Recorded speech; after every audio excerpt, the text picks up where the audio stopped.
Objective reasoning means reasoning according to a set of logical and objective standards, while subjective thinking refers to reasoning without objective standards. Objective reasoning means reasoning that is independent of the specific subjective context, not influenced by personal characteristics, feelings, or opinions of the subject. An idea can be said to be objective when it's not conditioned by the subject stating it, when it expresses a reality without subjectivity modifying it. Objective thinking implies an impartial and balanced inquiry. In reasoning, one has to define what is of value and relevance. In so doing, assign weight to the different factors involved. This assigning of importance to the different factors involved then defines much of the context to the following process of reasoning and its outcomes. When it is done subjectively, an overemphasis is placed on some factors, whilst others are diminished depending on the character of the subject doing the reasoning. Objective reasoning implies an impartial, balanced inquiry that applies relevant weight to the different factors involved in the process. This objective view of the world does not come naturally to human beings. In fact, quite the contrary. The biological evolutionary context to our condition originates in a very subjective perspective, one which leads to an imbalance in our worldview. Subjective thinking, in the form of egocentric thinking for example, comes natural to us as humans. We do not have to train people to believe what they want to believe. What one wants to believe is what one will naturally believe. In contrast, people need to be trained or train themselves if they want to believe something other than this.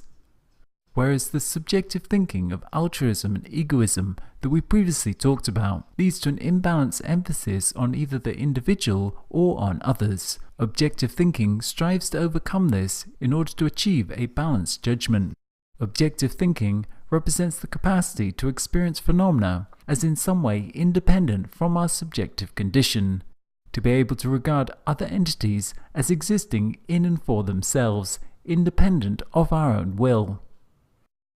As this is not an innate feature of human cognition, it involves having to develop a framework based upon some objective logic that can define the value of things independent from their significance and value in relation to one's own agenda and desires. It is only in being able to do this that one can ascribe the appropriate significance to things and thus make a balanced inquiry that is an essential part of critical thinking. Objective thinking is only really achieved by creating standards because the results of one's thinking cannot be any better than the quality of the process by which conclusions were reached. With the use of standards, one can develop objective thinking, the placing of an objective value on phenomena. The psychological differentiation of the individual during development is an important part of achieving balanced, objective reasoning. Differentiation during the individual's development means the separation of different spheres, in particular the separation of self from others and other things, so as not to be as psychologically and emotionally attached to them, which results in one placing an over-evaluation on them. This distinction between subjective and objective thinking can be understood as a relationship between a system and its environment. When something is subjective, it is a point of view. It is not based upon some logic within the environment. When thinking is objective, it is true regardless of points of view, as it is based upon the logical set of relations within the environment. If one's ultimate aim is not to adapt and conform one's reasoning to some larger logic within the environment, then the reasoning will inevitably be flawed. Objective reasoning is about following standards that will enable us to develop knowledge that reflects the logic of our environment. It is not so important if one makes a mistake during reasoning. What is important is that we have the framework in place that makes reasoning responsive to some broader environmental context, so that we can identify when our reasoning is misaligned. What is important is that our conceptual system can adapt and change in response to the logic of some broader context. The logic of one's thinking must conform to the logic of the environment for it to be successful, and the objective standards of reasoning create the framework for conforming our reasoning to the logic within our broader environment. A central question in the distinction between objective and subjective thinking is then whether the individual adapts reality to their thinking, or do they accommodate and adapt their thinking to reality.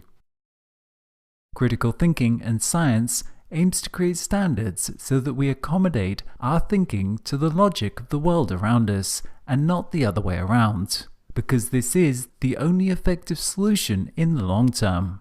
Trying to shape reality to fit into our misconstructed conception of it will only last for a certain period of time, as the conceptual system at some stage will be forced to deal with the reality of its environment.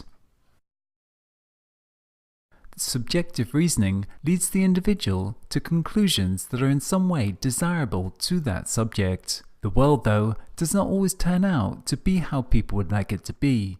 In fact, it has no regard whatsoever for how people would like it to be, and thus often turns out to be something very different.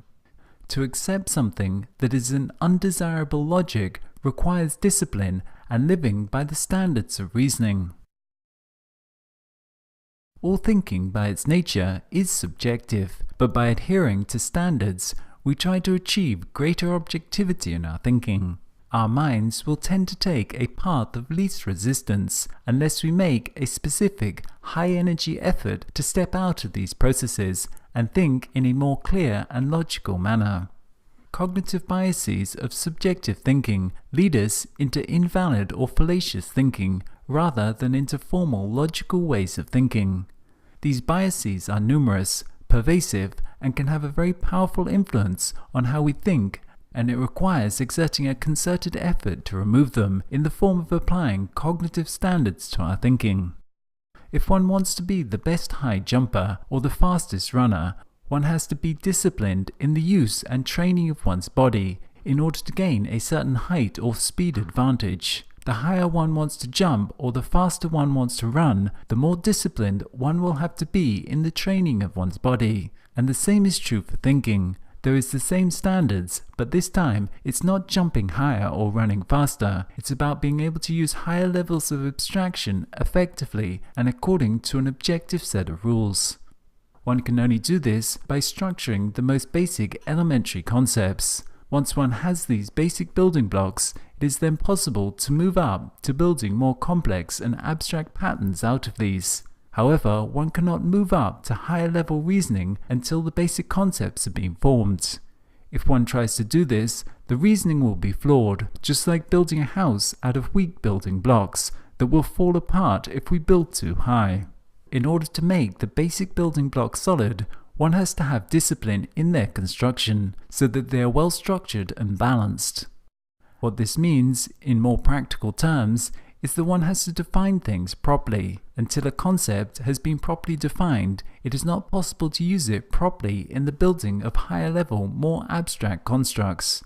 Thus we need to employ discipline in our reasoning in order to define things properly. The better we can define things, the more solid our reasoning will be, and we'll be able to build higher, more abstract conceptual systems, which in turn means that we can reason effectively about more complex systems. When we properly define things, we try to get at their most elementary features that define them, as distinct from other entities. Every word in the dictionary is distinct in some way, or else it would not exist. It may be very similar to others, but never exactly the same in all contexts. If one does not use objective standards in reasoning and define things properly, then it will not be possible to see what is the same and what is different, and thus we will form false categories that will not correspond to those within the environment, creating tension and conflict. And we'll pick this theme up again of subjective and objective reasoning in the next module as we talk about motivated reasoning.